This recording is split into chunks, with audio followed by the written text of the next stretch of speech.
వాడిని పొద్దుతే ఇంకా కలవలుతున్నావా? అదేంటి మామా, మన కళం గారు ఏం చెప్పారు? కలర్ కలమని చెప్పారు. ఆయన చెప్పింది ఇలాంటి తాగుబోతుల గురించి కాదు. తాగుబోతులు కళను కొడతావా? అసలు కళను అన్నానంటే సుఖంగా నిద్రపోవాలి. సుఖంగా నిద్రపోవాలంటే ముందు కొట్టి కలవగంటానంటావు. అందులో తప్పే ఉంది అని అడుగుతున్నా. అంటే మా తాత స్వతంత్ర పోరాటంలో గాంధీ గారితో తిరిగి చెడిపోయాడు. ఆయన చెడిపోయింది కాకుండా నిన్ను చెడగొట్టాడు. దేశభక్తి అనేది వైర జ్వరం లాంటి మనకు వచ్చిందా ఇంటిని బాగా సుట్టేసి అట్లా సుట్టే బట్టే బాధికరా వ్యవసాయం పోయి రోడ్డు పక్కన టీ కొట్టుగా రాగింది. అయినా నీ జ్ఞానం రావా? నాలేదనే చెబుతున్నారు బయట. ఊళ్ళో బాంధీ షాప్ ఉండకూడదంటావు, ఎంత తప్పంటావు, రోడ్డు రాజకీయాలు చేయకూడదు. జ్ఞానం ఉన్నాడని మాట్లాడతాను. అసలు దేశం అభివృద్ధి చెందాలంటే గవర్నమెంట్ దగ్గర డబ్బు ఉండాలి. ఆ డబ్బు ఎలా వచ్చింది? ప్రజలంతా ఫుల్ గా ముందు తాగడం చాలా గొడవై. ఇలాంటి వాడు కూడా ప్రజల గురించి పాలన గురించి మాట్లాడేవాడే. అందుకే దేశం ఎట్లా తగలడింది. అందుకు కారణం నువ్వు కాదా? నేనా? నువ్వు కాకపోతే మేము ఏమంటాడు? ఈ రాజరేఖ మీద స్వతంత్రుడు సత్యం అని మేయ పేరుతో తీసిన అక్షరాలు అవుతుంది. దీన్ని మోక్షరాజు పిల్లలాగా మెల్లవలసి తిరిగినా ఒక్కడ కూడా మళ్ళీ బొమ్మలో కాలు పెట్టావంటే అర్థంగా నవ్వుతా. నరకాలు లేవు మావా. అహింసావాది సత్యం గారి కొడుకు నువ్వు అట్లా మాట్లాడబాకు. పొద్దున్నే మొదలైద్దా మీకు అలా అలా కాపీ తాగు. మనకి ఈ కాపీ సరిపడదు కదమ్మా. అటు చెరువు కట్టుకెళ్ళి నా కాపీ వేసుకుంటా. మళ్ళీ వచ్చే కాళ్ళు ఎరగొడతా. నువ్వా నేనా అనేది వచ్చాక తెలుసుకున్నా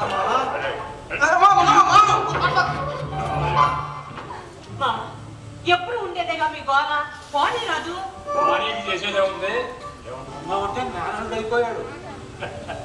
మా చెల్లెలు వీడిని తప్పు నా చేతిలో పెట్టి పనులు చేసుకుంటామంటూ పరాయి రాష్ట్రానికి వెళ్ళాడు.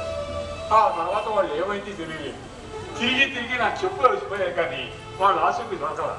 వీడిని చదువుకోరా ఆయన అంటే నా ఒంటికి పడతాడు. నౌకరీ చేసుకోరా అంటే ఉద్యోగం వచ్చిరాదంటాడు. గాలికి తిరగటం, దానికి రాజకీయాలకు పేరు పెట్టుకోవడం. తెచ్చా వీడికి ఏం బాగుపడతాడు? గట్టిగా ఏదన్నట్టే ఇక్కడ నుంచి కూడా పోతాడు. ఎట్లా నచ్చేది వీడితో? ఏంటి అప్పుడే వేసావు?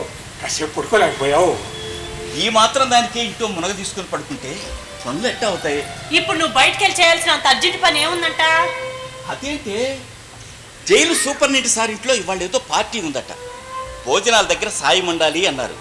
పైగా ఇవాళ బాబుగాడికి డబ్బులు పంపాలిగా. పోయిన నెలలోనే కదా పంపింది. అవి కాలేజీ ఫీజులు నాన్న. 6 నెలల క్రితం కట్టాల్సింది. వాడి స్నేహితుడి దగ్గర తీసుకుని కట్టాడట. ఆ అప్పు తీర్చమని డబ్బులు పంపించాలే. ఇప్పుడు వాడు ఖర్చుల కోసం పంపాలిగా నాన్న. ఇంత అర్జెంటుగా కావాలంటే ఎవరిస్తారు? ఏ మహానుభావుడి కాళ్ళు పట్టుకోవాలి. తప్పదుగా నాన్న.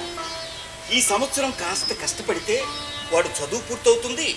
మన కష్టాలు కాస్త గట్టెక్కుతాయి అనుకోవటమే కానీ మన బతుకుల్లో కష్టాలు కట్టడం అంటూ ఉండదరా. సముద్రంలో అలలాగా ఉదాహరణటి వస్తూనే ఉంటాయి.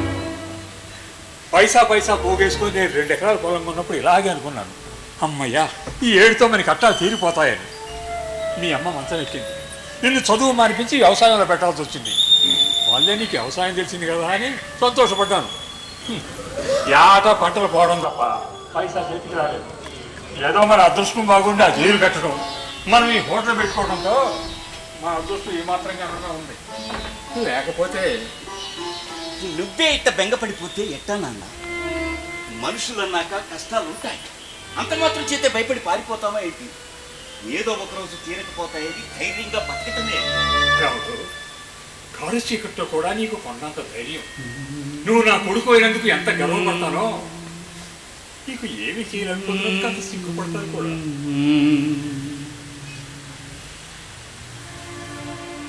అదేంటి నాన్న, ఈ జన్మ నువ్విచ్చింది కదా, ఇది నువ్వు నేర్పిందే కదా నాన్న. నాన్న,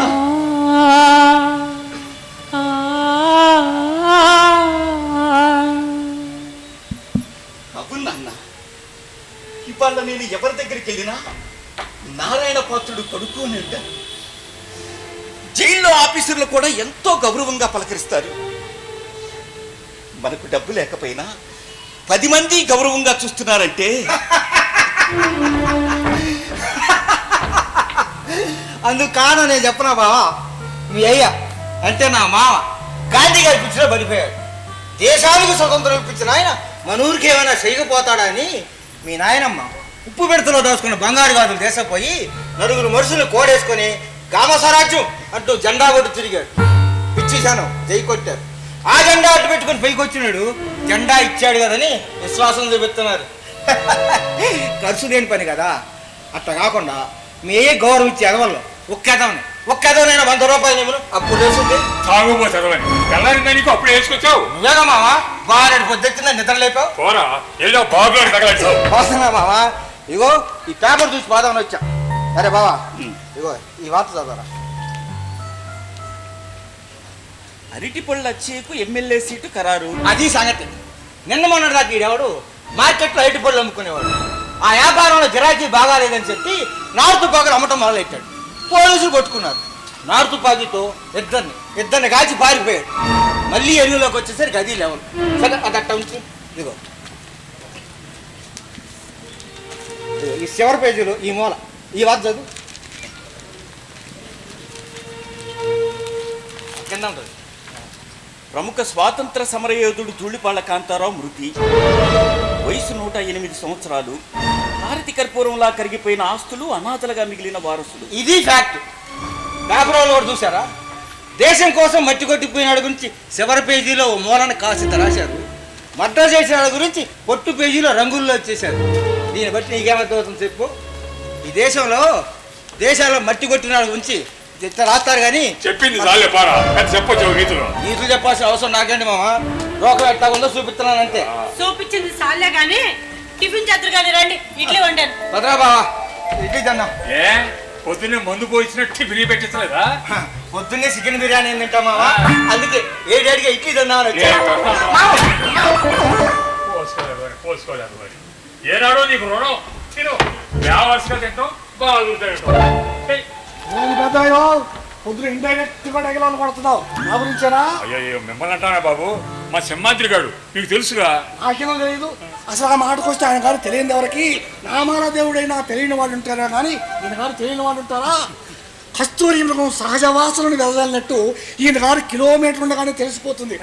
నిత్యం ప్రజాసేవలో ఉంటాడుగా. ఆడి గురించి మీరు ఏదో చెబుతూ ఉంటారు కానీ ఆడికి అంత లేదండి, గొప్ప సన్నాశం అండి. నేను అదే చెబుతున్నాను పెద్ద అయినా. ఇలాంటి వెదవలేదు ఇప్పుడు దేశానికి ఏ లెక్కలు అవుతారు. అప్పుడు మనం అందరం చేయి కట్టాల్సి వస్తుంది. ఆడు కూడా ఇలాగే కొత్తాడండి. అయినా నాకు తెలియగలుగుతాను, ఇవన్నీ అయిపోవడం అంత తేలికండి. మన దేశంలో చాలా తేలిక పెద్ద అయినా ఎదొచ్చి కాస్త సిగ్గు లజ్జ అభిమానం ఉదయాలంటే అబ్బో అదంతా పెద్ద గొడవలే కానీ ఈ క్లాసులు కొంచెం తీపోయింది. అరే ఇవాళ దుకాణం పెట్టలేదు కనకారావు గారు. లేదా? అవునండి, మా రావుడికి ఒంటో బాగుంటలేదు. నేను పెద్ద ఆసుపత్రిలో చూపించాను. ఇదిగో రిపోర్ట్ల కోసం ఇవాళ రమ్మన్నాడు. ఏం చెప్పో తెలుసుదంట. రావుడికి జ్వరం నిజమే, మీ అందరూ ఉండాలి కదా పెద్ద అయినా. నేను హాస్పిటల్ చుట్టూ తిరగాలి కదా బాబు. మా సింహాద్రి గారి సంగతి మీకు తెలిసిందేగా. వాడు ఎప్పుడు ఎక్కడ ఉంటాడో వాడికే తెలియదు. బురువంతా మా రాజ్యం మీద పడిపోతుంది. 4 రోజులు హోటల్ పెట్టలేదు అనుకోండి, దానికి సుఖంగా ఉంటుంది కదా, అందుకని. అది నిజం అనుకో. ఇప్పుడు మా డీజే సార్ వచ్చే టైం అయింది. ఆయన వచ్చి రాగానే టీ అవుతాడు. ఏం చేయాలబ్బా? ఏంటే కనకరావు, నువ్వు ఇంకా ఇక్కడే ఉన్నావు? టీ కోసం వచ్చానండి. ఇక్కడ దుకాణం పెట్టలేదండి. ఏం చేయాలా అని ఆలోచనలు పడ్డానండి. తమరు వచ్చారండి. నువ్వు ఎక్కడికి వెళ్ళక్కర్లేదు కానీ డైరెక్ట్గా హెడ్ వాటర్ ఆంజనేయ దగ్గరికి వెళ్ళు. రామిరెడ్డిని తీసుకెళ్ళాలి కదా, పేపర్లు అవి రెడీ చేయించు. అట్టగానండి. రండి బాబు, ఇట్లా కూకోండి. కూకోండి బాబు, టీ తాగురు కానీ. దుకాణం పెట్టలేదు కదా పెద్ద ఆయన, అలా బయట పోతా తెలియదు. అయ్యో, అదేం మాట బాబు, దుకాణం తెరవకపోతే మాత్రం ఓ టీ ఇచ్చుకోలేకపోతావా? మీరు కూకోండి కూకోండి చెబుతాను. అమ్మాయి రాజు, మామా. సార్ టీ ఎత్తుకురమ్మా. సరే మామా. సారు, నాకు ఒక చిన్న అనుమానం. ఏంటి పెద్ద ఆయన? మన వాటర్ కనకారావు గారు మిమ్మల్ని డీజే సారు అని పిలుస్తారు అంటే ఏంది బాబు? అదే, అది నా ఉద్యోగం పెద్ద ఆయన. డీజే అంటే డిప్యూటీ జైలర్ అంతే. అవును, దుకాణం ఎందుకు పెట్టలేదు? మరి రావుడికి జ్వరంగా ఉంటుంది బాబు. నేను పెద్ద ఆసుపత్రిలో పరీక్షలు చేయించాను. ఇవాళ డాక్టర్ గారిని కలిసి వద్దామని చెప్పి దుకాణం తెరవలేదు. అరే అలాగా? ఏం రావుడు, జ్వరం అంటగా? జ్వరమే కదా బాబు, అదే తగ్గిపోతుంది. మా నాన్నేమో హడావుడి చేసేస్తున్నాడు. కొడుకుని అంతగా ఉంటే ప్రతి తంటే అదే చేస్తాలేవయ్యా. ఎలా సింహాద్రి, నువ్వు ఇక్కడే ఉన్నావా?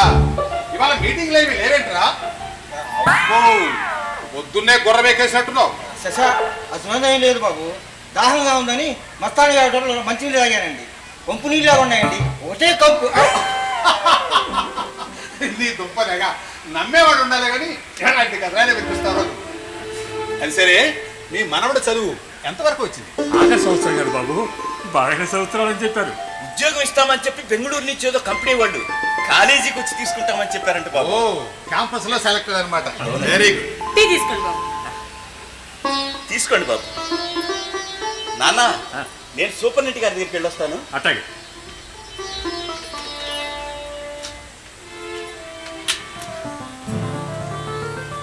సార్ ఉంటాను సార్. అరే బా, నేను వస్తానండి. వాడు వెళ్తున్నాడు కదా, నువ్వెందుకు వెనకాల? బాగా భోజన సంగతి చూసుకుంటాడు మామ. తీర్థమసాల ఏర్పాట్లు నేను చూసుకోవాలి కదా. అన్నా, ఆయన అన్నానికి తొందరగా ఇంటికి తీసుకురా. అట్టాగే అన్నా, ఆయన సైకిల్ దొక్కని బాబు, నువ్వు దొక్కు. అట్టాగే నేను దొక్కుతా. నేను వెళ్తాను పత్రిక గారు. సార్, మీరు ఆఫీసర్, నేనేదో బతుకు తెరువు కోసం టీ పట్టి నడుపుకుంటున్నాను. నన్ను మీరు గారు అని పిలవడం బాగోదు బాబు. భలే వాడి పెద్దయినా. మీకు ఇప్పుడు డబ్బు లేకపోవచ్చు, కానీ మీకంటూ ఒక చరిత్ర ఉంది. ఈ ఊర్లో ఎవరిని అడిగినా అది చెప్తారు. అది మర్చిపోతే ఎలా? సార్ డైరెక్ట్ గా మీకోసం వచ్చినా సార్. కాగితాలు నాను రామిరెడ్డి రెడీగా ఉన్నారు సార్. రామిరెడ్డి చెప్పి చేరిపోయారు సార్. ఓ, పద పద పద. కనకారావు గారు, రావిరెడ్డి అంటే మన దొమ్మి కేసులో శిక్ష పడిందని జైల్లో వేశారు. అవునండి బాబు, అదే వస్తున్నా సార్.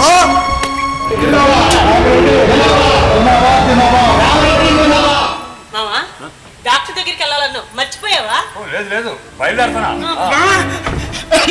ఏం జరిగింది సింహాద్రి? జైలు జైలు జైలు ఏమైందన్నా? జైలు రావిరెడ్డి వాడి మనుషులు సూర్యగాడిని కాల్చారు. అయితే సూర్యుడు చచ్చిపోయాడు అన్నా? అదేనమ్మా, వాడికి ఏం కాలేదు. కాకపోతే మన రావుడికి ఏమైందిరా? కంగారే లేదు. రావుడికి ఏం కాల, కాకపోతే నీరసంగా ఉన్నాడు కదా, కళ్ళు తిరిగి పడిపోయాడు అంతే. కళ్ళు తిరిగి పడిపోయాడా? ఓ నాయనా, ఓ దేవుడా, ఇప్పుడే నా దేవుడా.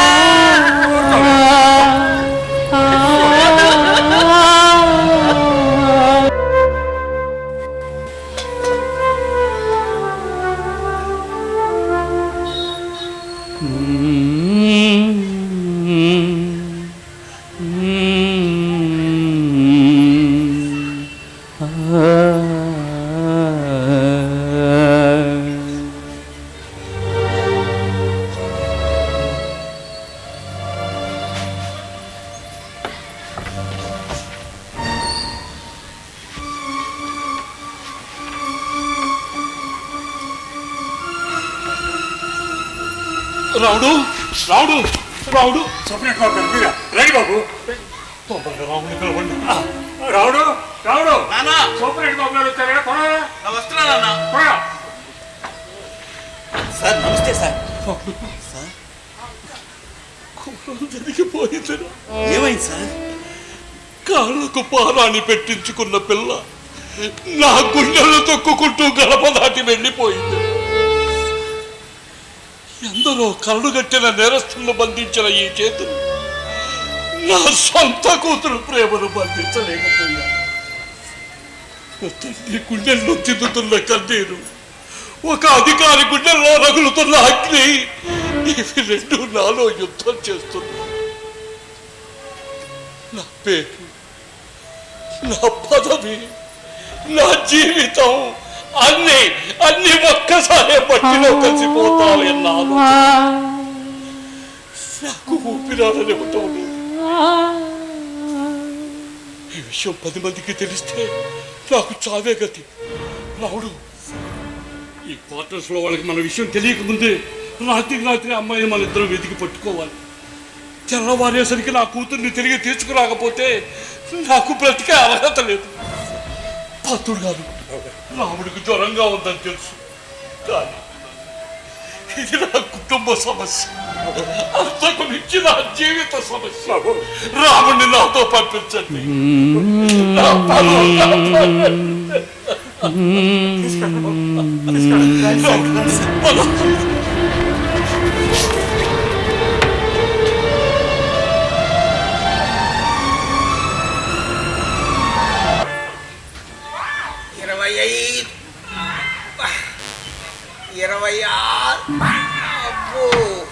మనం అసలు లాభం లేదు, చొక్క పడాల్సిందే. సింహాద్రి భారీ బిల్డింగ్ చేస్తున్నానండి. మామా, మా బావకే కొబ్బరి పాడాలు అమ్మన్నాయండి. మనకాడ గుర్తుని చచ్చుద్ది, మర్చిపోయి ఇచ్చా. అందుకని నాకు పెనాల్టీ అని చెప్పి 100 గుంజలు తీయమన్నాడండి. వచ్చాడు అనుకోండి, చంపేస్తాడండి. 27, 58. ఆ మాత్రం భయం ఉండాలేరా? మీ మామ నాకు బజార్లో కనపడ్డాడు. నిజం సార్? నువ్వు తాగే ఈ శేషా మీద ఒట్టు. అమ్మయ్యా, బతికిచ్చే సార్. లేకపోతే 100 గుంజి తీరా చచ్చేవాడిని. అవును సార్, ఆ రామరెడ్డిని అటు ఇటు తీసుకెళ్తున్నారు. ఎక్కడికి సార్? దొమ్మి కేసులో చిచ్చబడింది, జైలు వేశారు. వేశారు, డైరెక్ట్ గా 7 ఏళ్ళు శిక్ష వేశారు. కానీ వాడికి రాత్రి చలి జ్వరం వచ్చింది అన్నారు. పొద్దున్నే ఆసుపత్రి తీసుకెళ్ళాం, మళ్ళీ తీసుకొచ్చాం. ఇప్పుడు గుండె నొప్పి అంటున్నాడు, మళ్ళీ ఆసుపత్రికి తీసుకెళ్ళాలి. అంతేలేండి, మా ఊరోడు ఆసుపత్రిలో చేరాలంటే ఆధార్ కార్డు ఉందా, తెల్ల కార్డు ఉందా అంటూ 100 ప్రశ్నలు వేస్తారు. అదే జైలు నుంచి వెళ్తే అన్నిటికీ ప్రభుత్వమే స్పాన్సర్. ఆహా, అయినా సారు అంత ఖర్చు భరించాలంటే కష్టం కదా. వాడికే కష్టం, ఖర్చు అంతా గవర్నమెంట్దేగా. గవర్నమెంట్గా? అరే సింహాద్రి, జైల్లో ఖైదీ ఉన్న దొంగ కానీ హంతకుడు కానీ ఎవరైనా కానీ జబ్బులు పడితే బాగా అయ్యేంత వరకు పూచి అంతా మాదే. వాడికి పైసా ఖర్చు ఉండదు, ఖర్చు అంతా గవర్నమెంట్దే. 1000 కోట్లు కొట్టే జైలుకి వెళ్తే ప్రత్యేక వార్డులు, ప్రత్యేక డాక్టర్లు, స్కాన్లు, టెస్టులు, ఖర్చు అంతా గవర్నమెంట్. సార్, నన్ను కూడా వస్తే జైల్లో పడేయండి సార్. నేను కూడా బీపీ, షుగర్, కొలెస్ట్రాల్ టెస్ట్ చేయించుకుంటాను. నీకేంట్రా సింహాద్రి, నిత్యం అమృతం సేవిస్తావు, నీకేం కాదురా. నేను తాగుబోతునే సార్, తాగుబోతునే. కానీ నాకంటే ఎక్కువ మత్తులో ఉంది సార్ ఈ దేశం. దొంగలకు వైద్యం, మంచి వాళ్ళకు మట్టి. సార్, ఈ దేశంలో మంచివాడిగా బతకడం చాలా కష్టం సార్. అదే ఒక్కసారి దొంగలా మారిపోతే జీవితాంతం దొంగలా బతికేయచ్చు. నువ్వు చెప్పేది నిజమేరా, కానీ అందరూ జైలుకు రమ్మంటే రారు కదా. అవునరా, నేను వచ్చేది సేపు అయింది, సింగిల్ టీ కూడా రాలేదేరా? మా బావ ఒంట్లో బాగలేదు కదండి, అందుకని టీలు టిఫినీలు అన్ని బంద్. మీరు మేనేజ్ చేసుకుంటారంటే ఒక్క నిమిషం పట్టుకోండి సార్.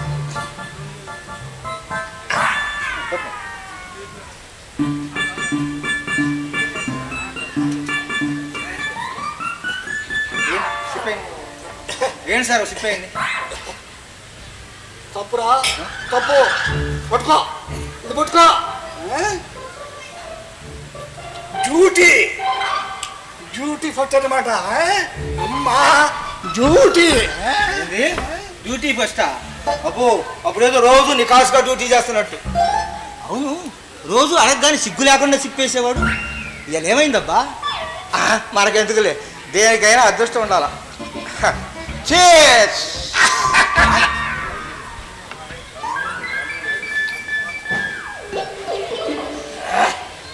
థ్యాంక్స్ కోసం మాత్రమే. ఇప్పుడు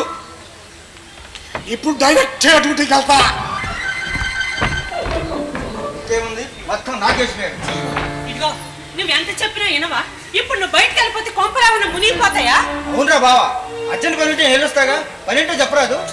నువ్వు వెళ్తే అయ్యే పని కాదు కదా, నేనే పోవాలి. ముందు పని ఏంటో చెప్పు, అవుతో లేదో నేను చెబుతాను. బాబుగాడికి డబ్బులు పంపాలి. డబ్బులు బ్యాంకులో కట్టొస్తాను. ఉంటే ఈ బాధ ఎందుకు? సూపరింటెండెంట్ సార్ని అడిగి డబ్బు తీసుకుందామని వెళ్తున్నాను.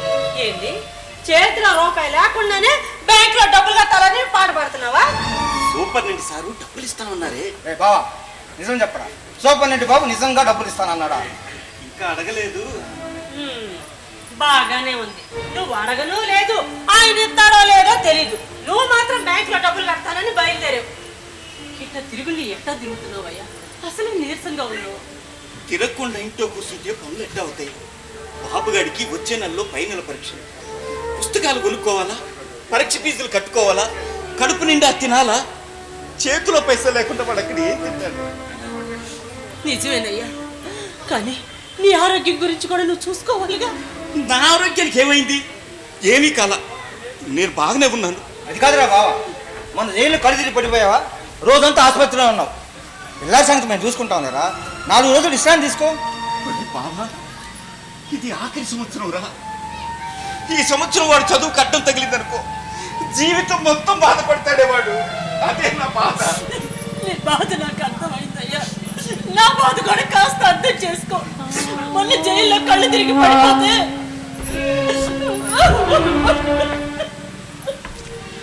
అమ్మాయి రాజు, ఏమైందండి? ఏం లేదు నాన్న, బాబుగాడికి డబ్బులు పంపలా. వాడు అక్కడ ఎన్ని ఇబ్బందులు పడుతున్నాడో ఏమో. సూపర్ సార్ అడిగి డబ్బులు తీసుకుందామని. నీ బాధ నాకు అర్థమైంది రాముడు. ప్రతి తండ్రి తన బిడ్డ బాబుని చూసుకుంటాడు. నీ కొడుకు కష్టపడకూడదు నువ్వేలా అనుకుంటున్నావు? నా కొడుకు నిండు నీళ్ళు హాయిగా ఉండాలని నేను కోరుకుంటున్నా, తప్పలేదుగా. బాబుగాడికి డబ్బు నేను సర్దుబాటు చేస్తున్నాను కదా, నువ్వు బాధపడకు. డబ్బు నువ్వెలా పంపుతావు నాన్న? ఎలాగో పంపుతాను. వాడు నీ కొడుకు అయితే నాకు మనవడు కదా ఎదురా. నేను నీకు చేయాల్సింది పోయి నువ్వు నాకు చేస్తున్నావా నాన్న? ఎవరికి ఎవరు చేశారంత కాదురా ముఖ్యం, కుటుంబంలో అందరూ బాగుండాలనేదే ముఖ్యం. రామశాస్త్రి గారి దగ్గర తీసుకున్నాను, కాస్త టైం పడుతుందని చెప్పారే, ఆయన సరే అన్నాడు. అమ్మాయి రాజు, అమ్మాయి ఈ డబ్బు రావుడు, ఇదిగో ఈ మందు వేసుకొని ఒక వంట పైగా ఆయిగా ఇస్తాను, తీసుకో. వెళ్ళు.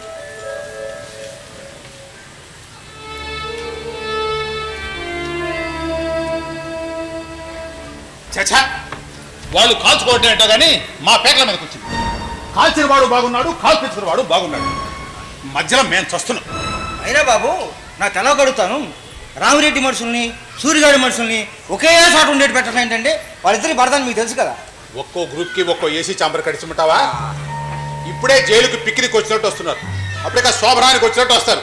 అసలు నేనే గనక మినిస్టర్ అయితే ఈ జైళ్ళన్నీ సినిమా హాళ్ళు గాను బారులు గాను మార్చేస్తా. పిల్లలకి చాక్లెట్లు పంచిపెట్టినట్టు జనాలందరికీ తుపాకులు పంచిపెడతాం. అందుకేనా ఆదయ్య అరటి పళ్ళు అమ్మటం మానేసి నాడు తుపాకులు అమ్ముతున్నాడు. అంతే కదండి, మరి దేంట్లో లాభం ఎక్కువ వస్తే అదే అమ్ముకోవాలి. అదే కదండి వ్యాపారం అంటే. అవును, అన్నట్టు వాడికి నీకు బాగానే పరిచయం ఉన్నట్టు. అదేందండి, అది తుపాకులు అమ్మటానికి వాడు నాకు తెలియటానికి ఏంటండి సంబంధం? ఏమి లేదు, నువ్వు కూడా రాజకీయంగా పైకి రావాలనుకుంటావు కదా, సరదాగా వాడికి సాయపడ్డావేమో అని. సార్, నన్ను వదిలేండి సార్. ఏదో బుద్ధి గడ్డి తిని బడాయిగా వాగా, అంతేగాని ఆడికి నాకు ఎలాంటి సంబంధం లేదు సార్. సార్, మళ్ళీ ఎప్పుడు తుపాకుల గురించి మాట్లాడను సార్. అమ్మో, దిగిపోయింది సార్, పూర్తిగా దిగిపోయింది. 90 వేసుకోవాల్సింది. ఆడేదో పోసుకోలు కబుర్లు చెప్పుకుంటూ తిరుగుతూ ఉంటాడు కానీ ఆడికి అంత ధైర్యం లేదు బాబు. ఆడు అట్లాంటి పనులు చేయడు. కూర్చోండి బాబు. టీ తీసుకోండి సార్.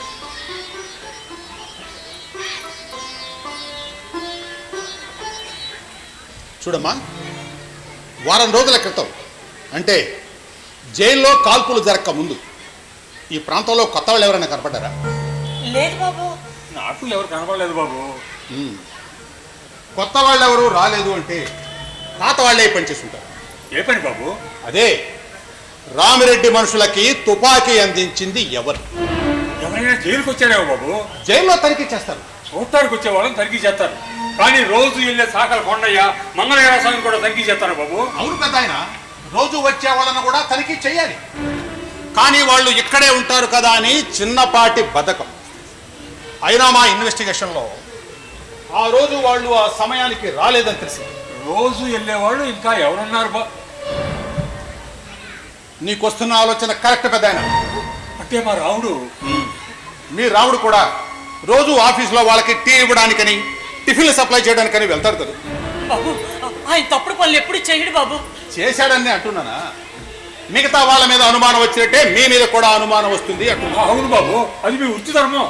ఏంటి మామ, మీ అబ్బాయిని అనుమానిస్తుంటే ఆయన చెప్పింది కరెక్ట్ అంటారండి. చూడమ్మా, మీరు చేశారు అని అంటలేదు, మీరు చేశారేమోనని అందరూ అనుకోకముందే మీరు చేయలేదని రుజువైపోతే మంచిదని చెప్తున్నారు. అయితే ఇప్పుడు ఏం చేస్తారు బాబు? రాముడిని కొన్ని ప్రశ్నలు అడుగుతాను.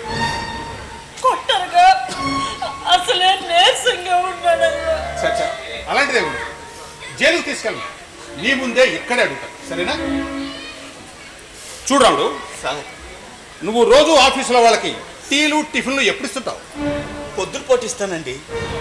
పొద్దున్నంటే ఎన్ని గంటలకి? 8 గంటల తర్వాతేనండి. 8 గంటల తర్వాత. అవునండి. నీ హోటల్లో టిఫిన్లు అవి చేయకపోతే నువ్వు జైల్లోకి వెళ్ళాల్సిన అవసరం ఉంటుందా? ఉండదండి.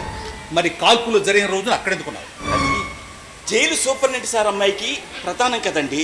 క్వార్టర్స్ లోపల శామ్యానాలు వేయించాలి, భోజనాల దగ్గర ఏర్పాట్లు అవి చూడటానికి నన్ను రమ్మన్నారండి. నువ్వు టిఫిన్లు కాకుండా భోజనాలు కూడా ఏర్పాటు చేస్తావా? నేను ఏర్పాటు చేయటం కాదండి, అక్కడ భోజనాల దగ్గర వాళ్ళకి సాయంగా ఉండటానికి నన్ను పిలిచారు. ఓహో, మధ్యాహ్నం భోజనాలప్పుడు సాయంగా ఉంటాను నేను పిలిచారు, అంతేనా? అంతేనండి. మధ్యాహ్నం భోజనాలప్పుడు సాయంగా ఉంటానని పిలిచారు, బాగానే ఉంది. కానీ నువ్వు తెల్లవారుజామున జైలు పరిసర ప్రాంతాలకు ఎందుకు వెళ్ళావు? తెల్లవార్లు జ్వరంతో మూలుగుతుంటే తెల్లవారుజామునంట. చెప్పు రావుడు, నువ్వు తెల్లవారుజామున క్వార్టర్స్ గేట్ దగ్గరికి వెళ్ళావా లేదా? వెళ్ళే ఉంటాడు బాబు, తప్పు కోసం ఆలోచిస్తా తిరుగుతూ ఉంటాడు. ఎక్కడ వెళ్ళినా తప్పు తప్పే కదండి. బాబు గారు అడుగుతూ ఉంటే చెప్పారా? చెప్పు రావుడు, ఇప్పుడు నువ్వు నాకు చెప్పకపోతే నేను పోలీసులు రిపోర్ట్ చేయాల్సి ఉంటుంది. వాళ్ళు అరెస్ట్ చేసి తీసుకెళ్తావు. ఆ తర్వాత నా చేతిలో ఏమి ఉండదు. చెప్పు. అయ్యోయ్యా, తెల్లవారుజామున వెళ్ళావా లేదా చెప్పయ్యా. సార్ చుట్టుపక్కల అంతా ఎంక్వైరీ చేశాను సార్. కొత్త వాళ్ళు ఎవరు కనబడలేదని చెప్పారు సార్. కొండయ్య, వీరాస్వామి 4 రోజుల క్రితం పెళ్లి పనులు మొత్తం తిరుపతి వెళ్ళారండి సార్. గుడ్. ఏం రావుడు, సార్ నేను అడిగిన దానికి సమాధానం చెప్పలేదు. చెప్పి ఓయమయ్యా, వదలు. ప్రతిరోజు ఇక్కడ టీ తాగుతుంటావు బేవసగా. ఆ విశ్వాసమైనా లేదంటాయి నీకు? వెళ్ళా లోపలికి వెళ్ళి ఇంట్లో ఏమైనా క్లూస్ దొరుకుతాయేమో చూడు. అలానే సార్. Sir, sir, sir. అయ్యా, ఇల్లంతా ఎదుగుతున్నాయ్యా. ఈ విషయం నలుగురికి తెలిసిందంటే పరువు పోయిందయ్యా. చెప్పయ్యా. చెప్పు రావుడు, నువ్వు క్వార్టర్స్ గేట్ దగ్గరికి వెళ్ళావా లేదా? వెళ్ళావా లేదా చెప్పయ్యా. నేను ఆ రోజు తెల్లవారుజామున జైలు క్వార్టర్స్ దగ్గరికి వెళ్ళింది నిజమే సార్. గుడ్. అక్కడ నువ్వు ఎవరిని కలిసావు అది చెప్పు. అది మాత్రం చెప్పలేను బాబు, దయచేసి నన్ను వేధించకండి. తప్పు చేశానని ఒప్పుకుంటున్నట్టుగా? లేదు బాబు, నేనే తప్పు చేయలేదు, నన్ను నమ్మండి. తెల్లవారుజామున ఒక వ్యక్తిని కలిశాడని నువ్వే ఒప్పుకుంటున్నావు, మళ్ళీ తప్పు చేయలేదంటున్నావు. రాముడు, ఇది తమాషా కాదు. నాకు తెలుసు బాబు, ఇది తమాషా కాదు. కానీ నేను నోరు తెరిస్తే వద్దు బాబు. నాన్న నువ్వైనా చెప్పు నాన్న, నేనే తప్పు చేయలేదు, నీకు తెలుసు. అంటే నీ కొడుకు చేసిన పని నీకు తెలుసు అన్నమాట. పెదాయనా, నువ్వంటే నాకు గౌరవం ఉంది. ఆ గౌరవంతోనే ఇంతసేపు ఓర్పు వహించాల్సి వస్తుంది. లేకపోతే ఆ రోజు మా వాడు కలిసింది ఎవరో నాకు తెలియదు. అసలు వచ్చిన వచ్చి నేను ఎప్పుడు చూడలేదు కూడా. సార్ సార్ సార్ లోపలికి కవర్ దొరికింది సార్. ఇందులో డబ్బు ఉంది. ఈ డబ్బు మా బాబుగాడికి పంపించాలని మా మామ రామశాస్త్రి దగ్గర అప్పు తీసుకొచ్చాడు సార్. ఏం పెద్దాయనా, నిజమేనా? ఈ వయసులో నాకు అప్పెవరిస్తారు బాబు అంత డబ్బు? అదేంది మామ అట్ట మాట్లాడతావు? నువ్వేగా ఇంతక డబ్బు తీసుకొచ్చి బాబుగాడికి పంపించాలి, ఇంట్లో దాచిపెట్టమని చెప్పావు కదా. నేను ఎప్పుడు ఇచ్చాను? అసలు డబ్బు ఎంత వచ్చిందో కూడా నాకు తెలియదు బాబు. నాకు తెలుసు. రాముడిని కలిసిన ఆ వ్యక్తే బహుశా రాముడికి ఇచ్చుండొచ్చు. అంతేనా? అంతే అయ్యుండొచ్చు బాబు. నేరస్తుడికి సహకరించాడన్న అభియోగం కింద రాముడిని అరెస్ట్ చేయాల్సి ఉంటుంది. తప్పునప్పుడు మీరు మాత్రం చేసేది ఎవరు బాబు? చెయ్యండి. నేరం చేసినప్పుడు తప్పదు కదా. ఆయన కాదు నేరస్తుడు, నువ్వు నువ్వు అసలైన నేరస్తుడివి. చెయ్యి నేరాన్ని నీ కొడుకు మీదకు తోసి జైలుకు పంపిస్తున్నావు. నువ్వు నిజమైన నేరస్తుడివి. ఆ రోజు రామశాస్త్రి దగ్గర అప్పు తెచ్చాను అన్నప్పుడే నాకు అప్పుడే అనుమానం వచ్చింది. నా అనుమానం ఇప్పుడు నిజమైంది. నువ్వెవరి దగ్గర డబ్బులు తీసుకురాలేదు. ఆ చండాల పని నువ్వే చేసి నా మొగుడు మీదకు తోస్తున్నావు. నిజం చెప్పు, నిజం చెప్పు. నేరం చేసింది ఎవరో తెలిసిపోయింది కదా సార్. వాడిని తీసుకెళ్ళండి. కనకారావు, రాముడిని తీసుకెళ్లి 1 టౌన్ పోలీస్ స్టేషన్లో అప్పు. అలాగే సార్. చూడు, అతని మీద ఎలిగేషన్ ఒకటో చెప్పి కేసు బుక్ చేయాలి. అలాగే సార్. నీకు దండం పెడతాను సార్. ఆయన అలాంటి తప్పుడు పనులు ఎప్పుడు చేయడు సార్, చేయడు. రాముడికి నేను ముందు నుంచే చెప్తున్నాను, విషయం మా చేతులోంచి జారిపోతే నేను ఏమీ చేయను. సరే, పోలీసులకు చెప్తాను ఇతని పరిస్థితి. రాముడు వాళ్ళకైనా నిజం చెప్పేస్తే మొత్తం కేసు తెలుసు. ఏమయ్య సార్ చెప్పింది విన్నావా? నువ్వు నిజం చెప్పేస్తే నిన్ను వదిలిపెడతారంటయ్యా. నిజం చెప్పయ్యా. సార్ సార్ నిజం చెప్తే వదిలిపెడతారు కదా సార్. రాముడు చెప్పేస్తే అసలు పోలీస్ స్టేషన్కి వెళ్ళాల్సిన పనే ఉండదు. ఇగో ఏమయ్యా చెప్పయ్యా. మాట్లాడవేందయ్యా. అయ్యో భగవంతుడా ఏంటి మనిషి. సార్ మీకు దండం పెడతాను సార్. ఆయనకి అసలే ఒంట్లో బాగోలేదు సార్. మా మామ ఈ ముసలు చచ్చినోడే ఆ చన్నాల పని చేసి నా మొగుడు మీదకి తోసేసి ఉంటాడు సార్. డబ్బులకి కక్కుతు పడి ఆ పని చేస్తుంటాడు సార్. ఆయన వదిలిపెట్టండి సార్. ఆయన వదిలిపెట్టండి. ఆయన చాలా మంచోడు సార్. చూడమ్మా, చట్టానికి కావలసింది సాక్ష్యం. మంచోడా కాదా అన్నది కాదు. రాముడి గురించి నాకు తెలుసు, కానీ అది సాక్ష్యంగా పనికిరాదు. కనుకరా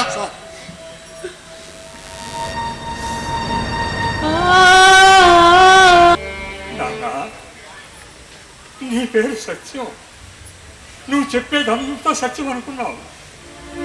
ఇంగ్లీష్ వాళ్ళు ఈ దేశం వదిలిపెట్టిపోతే నీతి, న్యాయం, దయా, ప్రేమతో అందరూ బాగుంటారని చెప్పావు. అదంతా అబద్ధం నాన్న. వాళ్ళు వదిలిపెట్టిపోయారు. కానీ ఇక్కడ ఉన్న వాళ్ళంతా డబ్బు, అధికారం, కులం, మతం, మోసం, వచనంతో ఈ దేశాన్ని కొండ పిలువాలంటే ఊపిరి తీసుకొని లేదు నాన్న. ఊపిరి తీసుకొని లేదు. మీలాంటి వాళ్ళ నిజాయితీ అవినీతి పనుల చేతుల నుంచి రక్షించలేకపోతుంది నాన్న. ఆనాడు రాముడిని వదిలి దశరథుడు ఎలా బ్రతకలేకపోయాడో ఇప్పుడు నా రాముడిని వదిలి నేను బ్రతకలేదు. అందుకే అబద్ధం చెప్పాను. చేయటప్పుడు వాడిని ముద్దాయి చేశాను. రాముడిని బతికించుకోవాలి. రాముడిని బతికించుకోవాలి. రాముడిని బతికించుకోవాలి. అమ్మా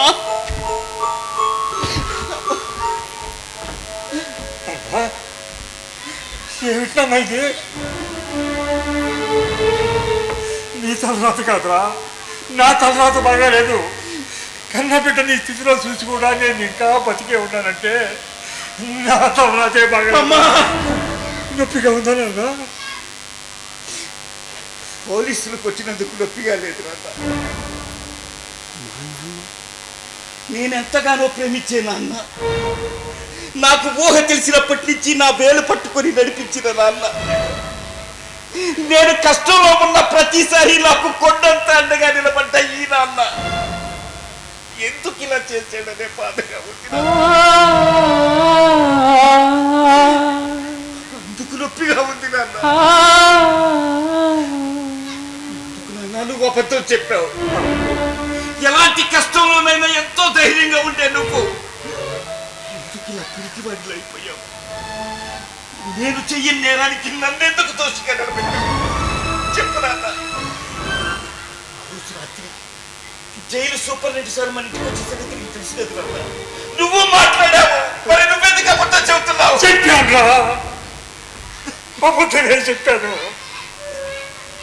నిన్ను బతికించుకోవడం కోసం అబద్ధం చెప్పాను.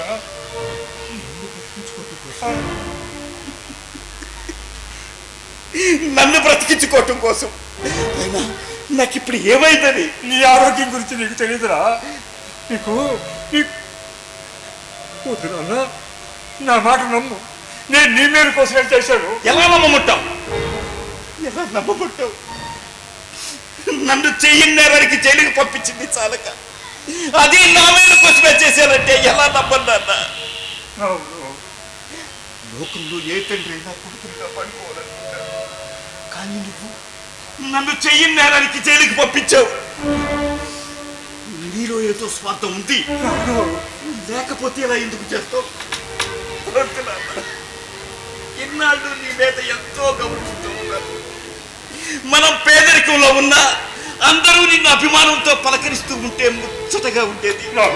ఇప్పుడు అదంతా మంచులా కరిగిపోయింది.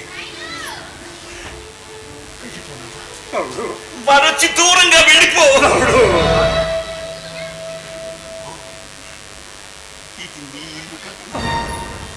నిన్ను వెళ్ళబట్టం మర్యాద కాదు. నేనే పోతాను, నీ నుంచి దూరంగా పోతాను. మళ్ళీ ఎప్పటికీ నా మొహం నీకు చూపించను.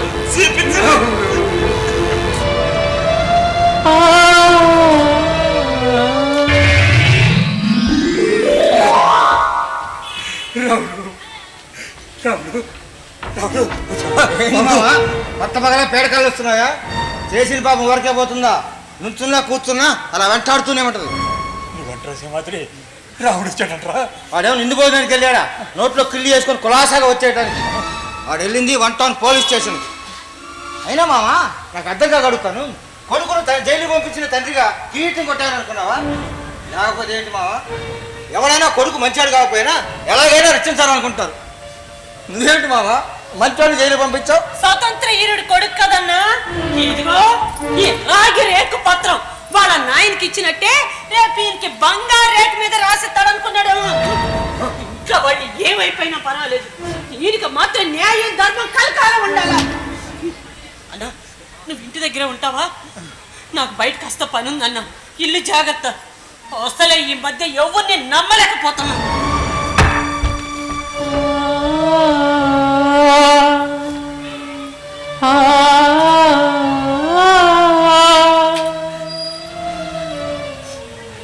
సింహాద్రి, రాముడు అక్కడ ఏమీ తెలియకుండా అక్కడ ఉండకూడదంటరా? ప్రమాదవరా? స్వతంత్రుడు మనవాడు కదా, అభిమానం ఉంటుంది మరి. రే, నువ్వు వెళ్ళినప్పుడు నా గురించి ఏమన్నా అడిగాడనరా? జ్ఞాపకం లేదు మామ. అడగలేదా? నీకు జ్ఞాపకం లేదురా? నా మీద కసుకుపోతే నువ్వు వెళ్ళి చూసి రావచ్చుగా. చూసి రావచ్చు, కానీ నా స్థితిలో నేను చూడలేనురా. అట్లాంటప్పుడు మామ అసలు ఆ పని చేయకుండా ఉండాలి. నేనేం తప్పు చేయలేదు, నాకు తెలుసు, నా అంతరాత్మకు తెలుసు. ఆడే నేను సరిగా అర్థం చేసుకోలేకపోయారా? ఏడా మా బయలుదేరా? రాముడిని చూసితే కానీ నా పేర కుదుట పడట్లేదు. ఏంది పోలీస్ స్టేషన్కి వెళ్ళొస్తా? ఎందుకంట నేను పోయొచ్చానుగా. నేను చూసినా వాళ్ళ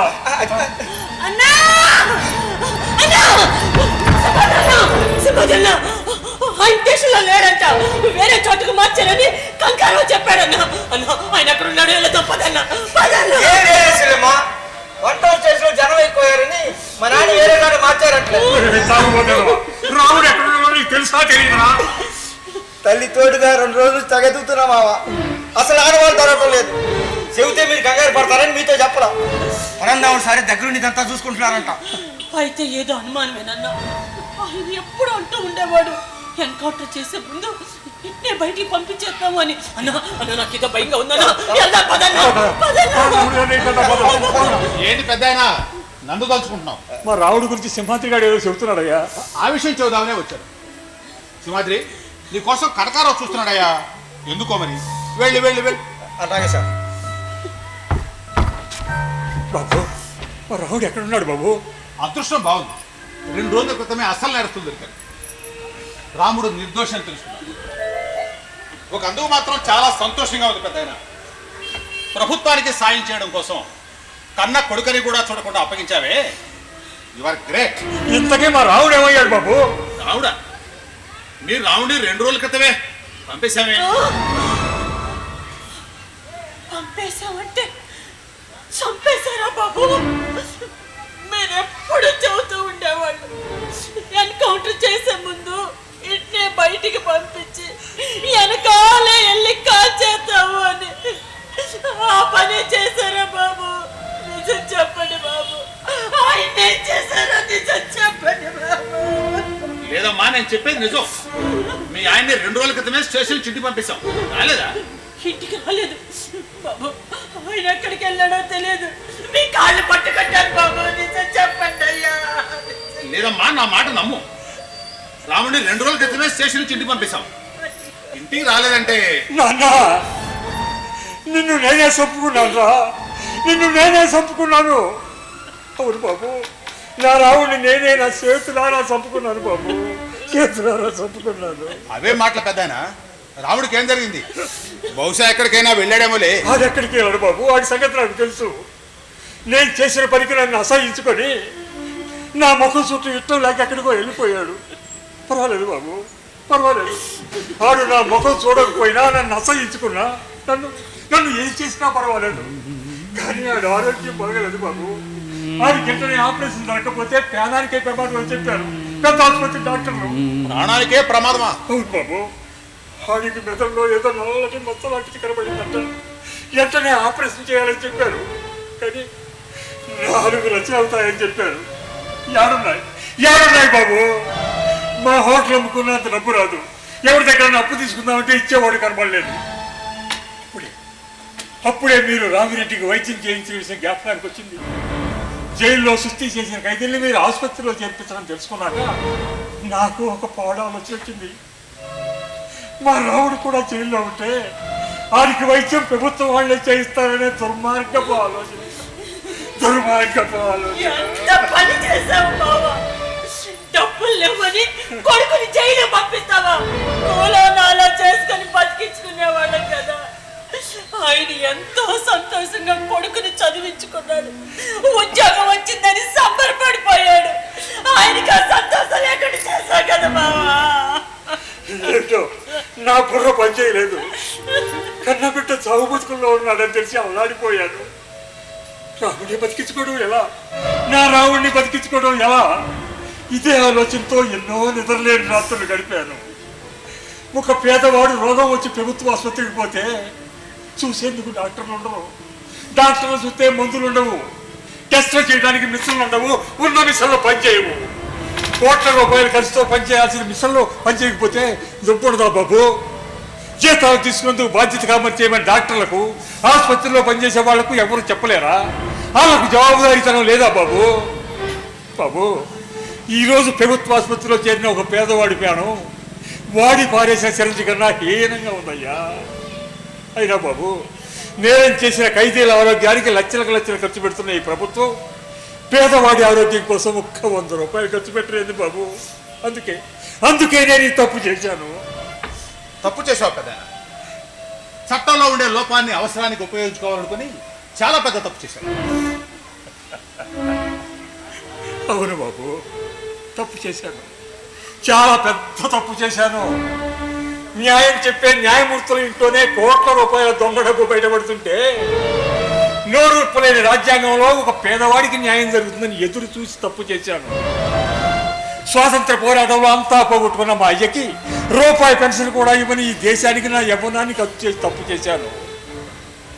రాజకీయాలను రాక్షస క్రీడగా భావిస్తున్న నాయకుల దేశంలో ఏనాటికైనా మంచి రోజులు రాకపోతాయా అని ఆశతో ఎదురు చూశాను. అందుకు తప్పు చేశాను. ఇంగ్లీష్ వాడి తుపాకీ గుండెని ఎదుర్కొన్న కుటుంబం బాబు మాది. నాటు తుపాకీలు అమ్ముకునే నీచానికి దిగలేకపోయాను. నా రావుణ్ణి ఎలా బతికించుకోవాలో తెలుసుకోలేకపోయాను. అందుకే ఈ తప్పు చేశాను. ఇలాంటి తప్పులు నేను చాలా చేస్తుంటాను బాబు, నన్ను శిక్షించండి. కానీ నా రాముడు అమాయకుడు బాబు, ఆడిని ఎతికించండి బాబు, ఆడిని నేను రక్షించుకుంటాను. నా శరీరంలో ఇతరులకు పనికొచ్చే భాగాలన్నీ ముక్కలుగా అమ్ముకోలేనా అని బతికించుకుంటాను. ఆడిని ఎతికించండి బాబు, మీ కాళ్ళు కొట్టుకుంటాను. పెద్దాయనా, మీ రాముడికి వచ్చిన ప్రమాదం ఏమీ లేదు. మేము తీసుకెళ్లిన రోజున మీ రాముడు పోలీస్ స్టేషన్లో స్పృహతకు పడిపోయాడు. మా మెడికల్ ఆఫీసర్ పరీక్ష చేశాడు. అప్పుడే తెలిసింది రాముడికి మెదడులో సమస్య ఉన్నది. మా పై అధికారులు అనుమతి తీసుకున్నాం. హడావిడిగా హాస్పిటల్లో చేర్పించాం. అక్కడ వాళ్ళు చెప్పారు ఆపరేషన్ చేయకపోతే ప్రమాదం అని. నేనే దగ్గరుండి చేయించాను. భయపడు. మీ రుణం ఈ జన్మలో తీర్చుకోలేరు బాబు, ఈ జన్మలో తీర్చుకోలేరు. తప్పు చేశాను బాబు, నేను తప్పు చేశాను. తప్పు చేశానని మీరు తెలుసుకుంటే చాలు పెద్దాయన. మీలాంటి వాళ్ళే ఇలా తప్పుగా ఆలోచిస్తే అలా చెప్పు. చీకటి దారిలో నడవడం తప్పు కదా. అవును బాబు, స్వాతంత్ర్యం వచ్చి 80 ఏళ్ళు నిండుతున్నా పేదవాడికి సరైన విద్య వైద్యం అందటం లేదు. మోసం చేసే మహారాజులకు ఇస్తున్న విలువ గౌరవం కష్టపడి బతికేవాడికి దొరకటం లేదు. మోసం చేసిన వాళ్ళు మీసాలు తిప్పుకుంటూ రోడ్ల మీద బలాదులు తిరుగుతున్నా ఈ ప్రభుత్వం చూస్తూనే ఉంటుంది. వాళ్ళని చూసి మంచి వాళ్ళకు కూడా మోసం చేయాలని బతికింది బాబు. మన దేశంలో ఎన్నిసార్లైనా మోసపోయేది రైతు, పేదవాడే. వాళ్ళు ఎంతటి పేదరికాన్నైనా అనుభవిస్తున్నారు, ఎలాంటి కష్టాలైనా భరిస్తున్నారు తప్ప ఎదురు తిరగటం లేదు. అదే మన నాయకుల అదృష్టం. ఈ దేశంలో పేదవాళ్ళు మాత్రమే ఇప్పటి వరకు ఏమీ చెయ్యలేక నీతిగా బతుకుతున్నారు. వాళ్ళు కూడా నాలాగా తప్పుడుగా ఆలోచించి తప్పుడు పనులు చేయటం మొదలు పెడితే ఎన్ని కోట్ల మోసాలు జరుగుతాయో ఎవరు చెప్పగలరు బాబు? అప్పుడు ఈ దేశం ఏమైపోతుంది?